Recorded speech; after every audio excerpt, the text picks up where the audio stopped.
Oh, that's terrifying. Yes, that was a long way. If you have bad abrasion on a rope and you are ascending it, the sheath can slide down the core like you are pantsing someone. You'll see on Beal Ropes that most of them have this thing called Unicore, where the sheath is glued to the core. In our micro retraction video, we put a lot of teeth on a lot of rope, and it was a de-sheathing party.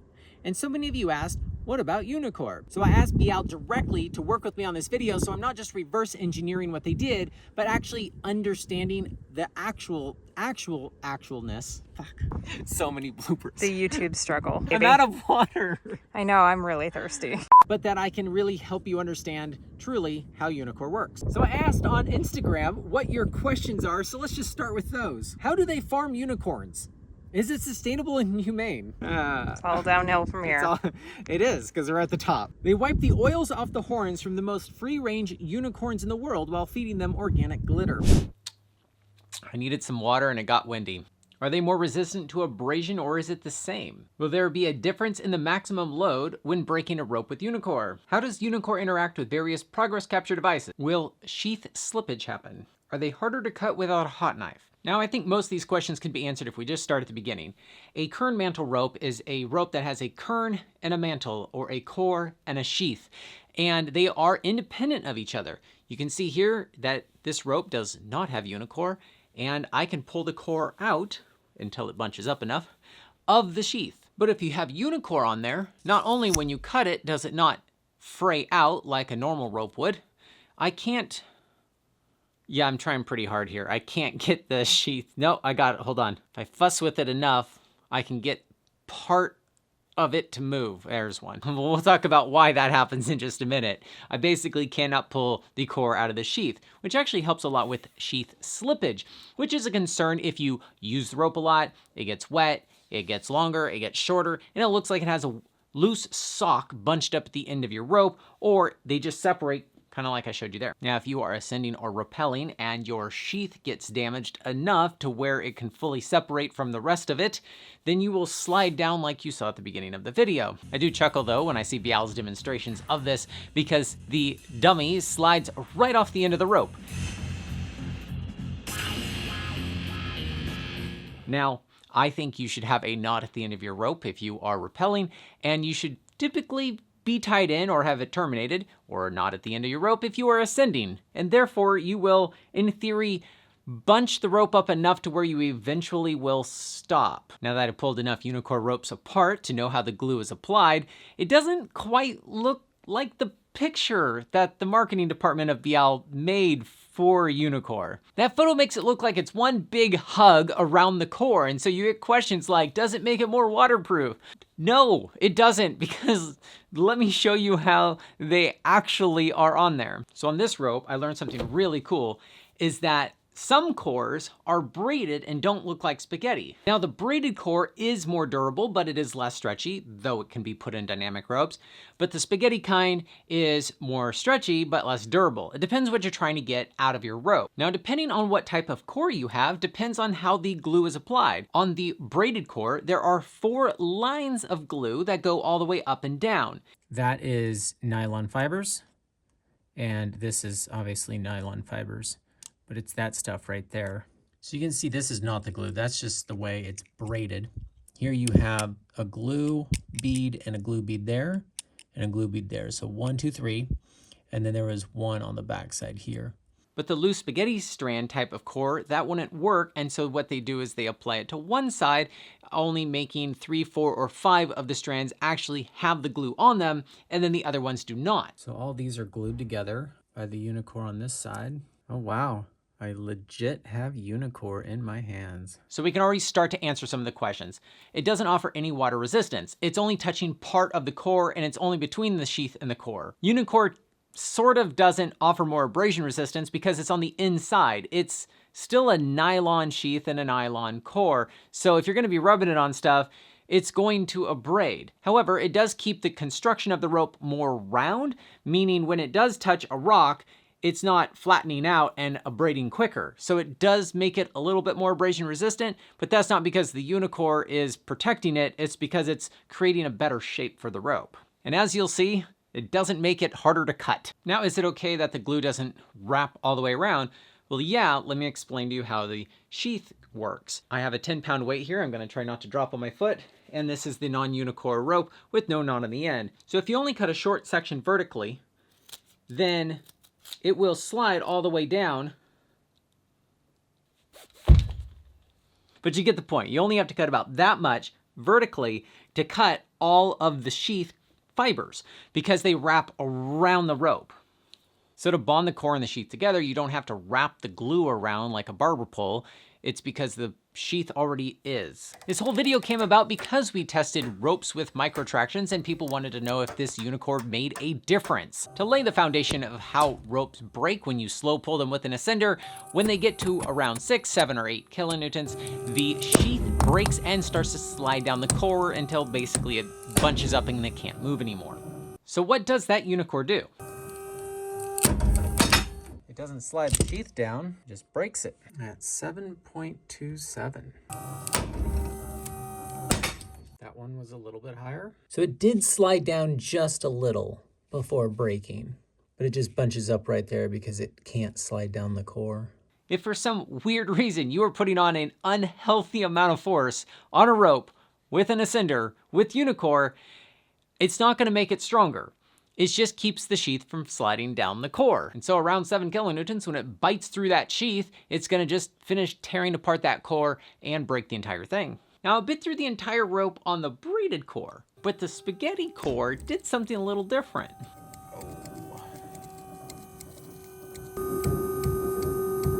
Oh my God, that's so curly-cued. Try not to get 6.9 kilonewtons when you're jugging. Oh, it's actually stuck to the core, but the outside of the core, right? So the core is, when it's multiple strands, right? These can slide on each other. So I added some fresh abrasion here. And you can see right here, there's no Unicore, so it's not all the way around.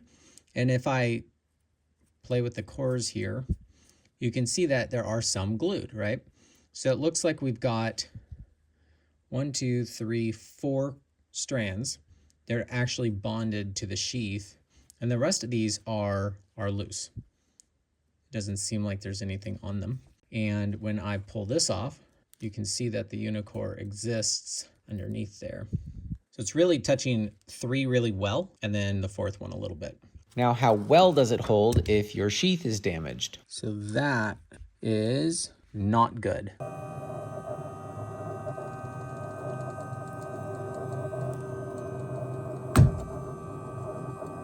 Oh, it's sliding. It's sliding, but at what force? That's quite a bit. It also takes quite a bit to keep it going. Now that we've got it to slide, it's obviously sliding. It feels somewhat sticky, but not when I let go of it. This is still attached. That's pretty cool. So I have a theory that the surface area matters. And if I put a short section of Velcro together, for example, and I try to pull them apart, it's tough, but I can do it. Now, if I were to take a larger piece right there, try to pull this apart, it ain't, ouch, it's not gonna happen. I think that's the same thing that's going on here. That our ascender was so close to the abrasion point that the core and the sheath just don't have that much surface area to be holding onto each other. If you have more distance there, the glue is gonna be able to hang on better, kind of like the Velcro. It started sliding. Oh, crap, that's cool. Okay, so it did start to slide, but it took so much force that it basically de-sheathed it. Just don't have 6 people ascending the rope at the same time and you should be good to go. Wow, it slowly increased force, even if that sheath was sliding. Since the braided core acts differently, let's try the slow pull test with the ascender with our abrasion here at the knot. Lots of abrasion. Oh my God, so much abrasion. Wow, it's not sliding. Wow. Oh, there you go. There you go. The core is stretching so much and there's nothing keeping this. Oh God. That took 4.5 kilonewtons. Like that's how good that bond was. There's nothing holding this to allow it to stretch. So now I think it's just gonna act like a normal rope. Oh, wow. It's shocking to me that this braided core adheres better with the 4 little beads of glue. So after the sheath started to slide, it went up to 6 kN and then broke a little bit less than it did before. So now you know why I have this Unicore sample with the core exposed. Now in the machine, I'm pulling at forces you're not getting. You're just ascending or repelling in the situations we're trying to prevent. But here is a more realistic test while I hang on a Unicore rope while Andrea cuts it. I mean, it's very stuck to the sheath. I think that's the idea. That's the point. I think the idea is that I can just slide my thing right past it. Oh, there you go. And then now I'm, in theory, safer than I was. Yeah. But if I slid down a couple meters, I guess that would be, what do you do, put it on the core? Even though we don't have the Velcro effect, because my ascender is so close to where Andrea is cutting above me to see if Unicore prevents me from sliding, it did, because I'm not putting that much force on, so it doesn't take that much glue to keep me from sliding down anything. After I slid down the non-Unicore rope, I decided to try it. That was so vertical. This is... Whoa! No! It's more terrifying when it takes longer. That took forever. Oh my God. I'm not stopping. Are you still going?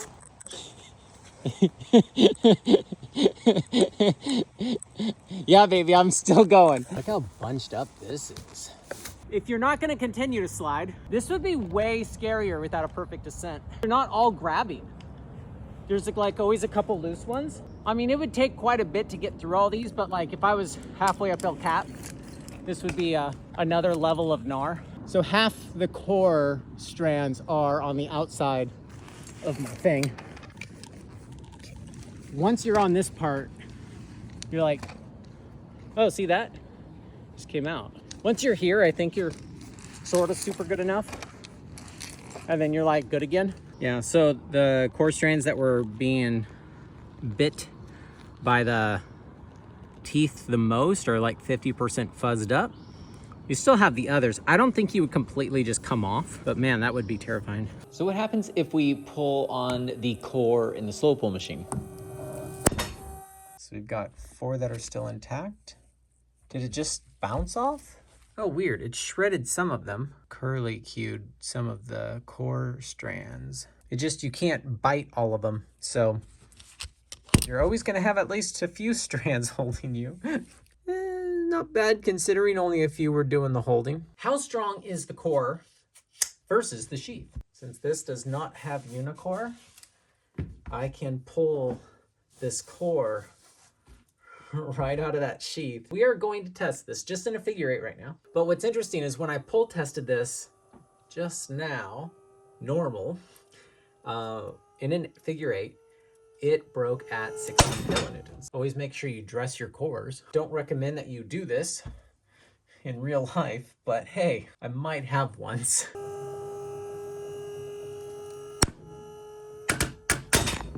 10.13. Oh wow, it broke in the knot. So the question is, do we now get 6 kN with just the sheath? Imagine that, they added up. The Unicore actually makes this stronger if there's abrasion. So I'm wondering if it actually will break in the knot still, or if having abrasion right in the middle of your rope is worse for your rope than the knot itself.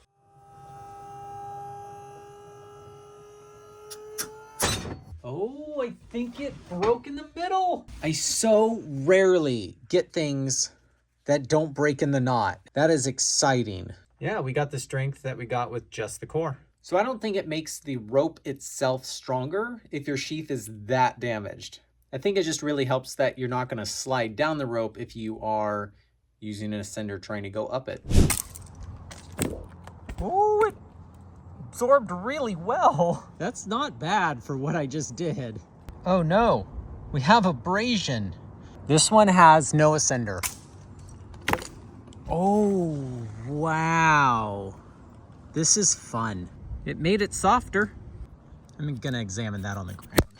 So it looks like we had a few strands break. These aren't glued to the sheath, so it slid down once the ones that were broke. So I cut off the end, and I'm not able to pull the sheath off.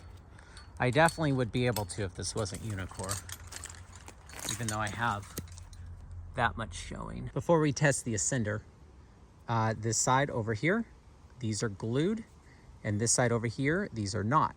So if this comes undone, the whole thing is gonna slide down. But does an ascender all the way down here create more damage than a full sheath problem up here?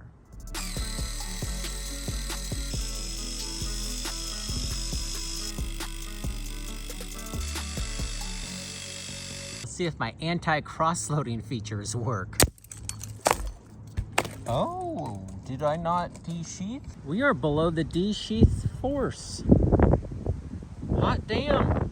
I was kind of disappointed in the result at first. Look at that. Free bonus tip.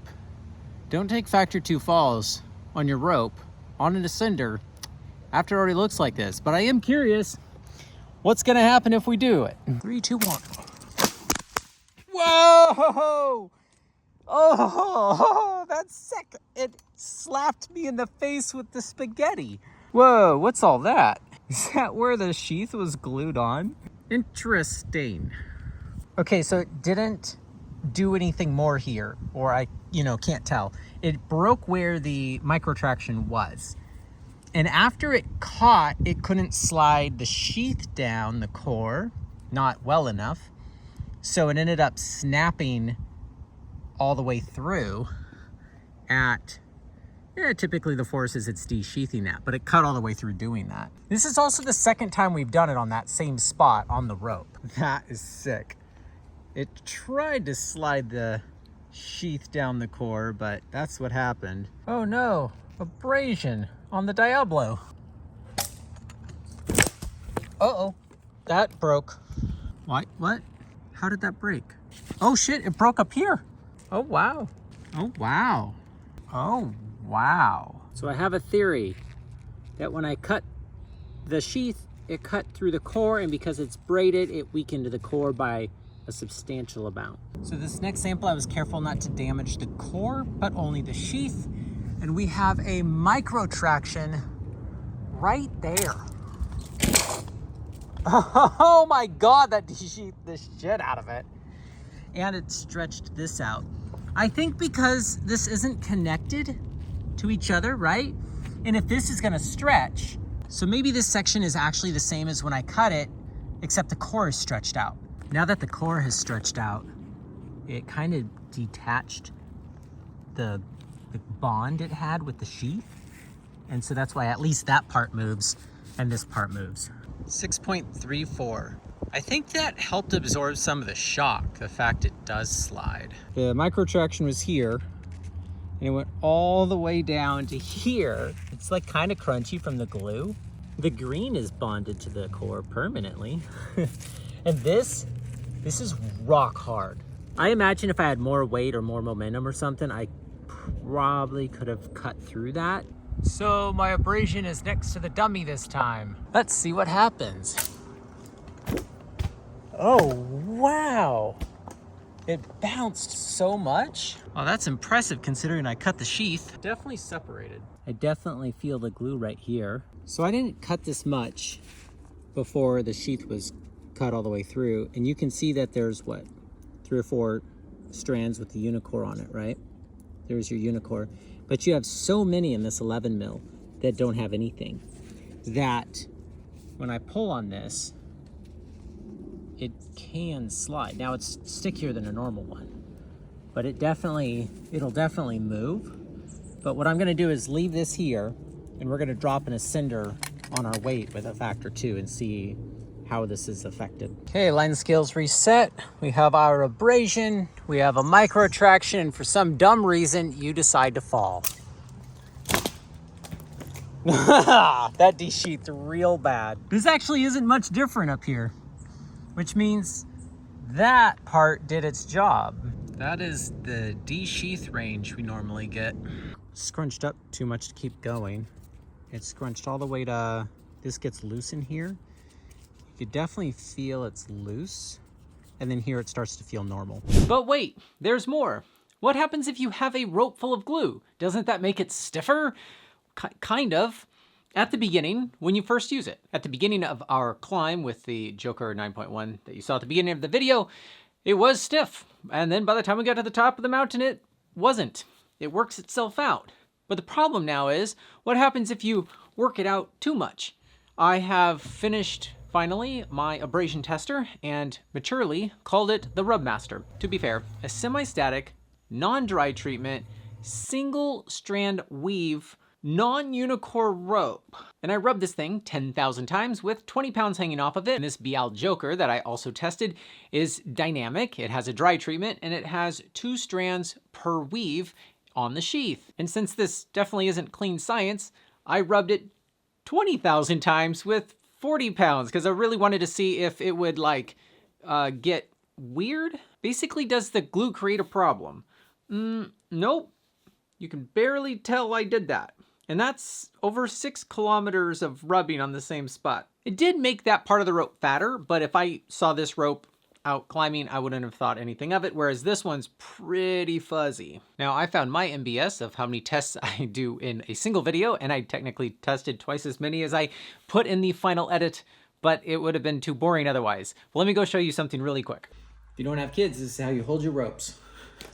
I started a store, and I think that'll be a very sustainable way to do this channel and do more stuff like this. And if you want to help support what we're doing, please buy from hownottto.store. We obviously carry a bunch of stuff. We're trying to add new inventory all the time, and we're expecting a massive camp order today as the day of this filming. Now, we have a whole bunch of ropes, so I don't care if you buy a Joker or not, but if we do carry a Joker, we try to carry a bunch of different lengths and colors, so we have a nice variety of that type of rope, and we'll just keep adding ropes as we go along. We got a bunch of Beal products, so go check that out. Now, if this video was about helmets, and I dropped a car-sized boulder on it, and it smashed the helmet, that doesn't mean helmets aren't useful. We really just pushed the limit of this thing. But it could mean life or death if you had a minor rock fall. If you have your rope cut by a rock falling, or you just slide across a knife edge and it cuts your rope, Unicore is not going to help you at all. If you are that rough with a rope, have a thicker rope. That's going to help you more than Unicore. But if you have enough abrasion on the sheath and you need to ascend or rappel, and you can't fix it until the weight's taken off of it, then Unicore is going to be very nice that you can get past the problem and then isolate it with a butterfly, which we have another video I also filmed on top of a mountain about. Now, technically, if you had a large core section of your rope exposed and you had to ascend past it, you probably could do it if you wore a diaper and you were really careful to make sure that the core strands didn't just slip out of the ascender. Gotta make sure I get enough of the product placements in here. It's like I'm starting a store or something. I appreciate Beal for working with me on this video. Not only did they sponsor it, which really helps me spend more energy on this video, they gave me a whole bunch of Unicore ropes, which allowed me to do a lot more testing than just doing one, thinking I know everything about Unicore and making a video about it. Axel has been watching my videos for years, and he is part of the Beal team, and he hit me up and wanted to make a video together. And because of the micro traction questions, what about Unicore? I was like, hey, a lot of people want to know this. And he's like, okay, let's do a video. This is amazing that a manufacturer is working with me, even though I'm non-traditionally testing things. And we are able to get a much better video out of this. So please leave in the comments whether or not you like Unicore, what you like about it, what you thought about this video, and how we can do it better if we did another video with Beal. If you wanted to go check out the micro traction video that inspired this one, you could go check out that next. Oh, that de-sheathed it. Glad that wasn't me.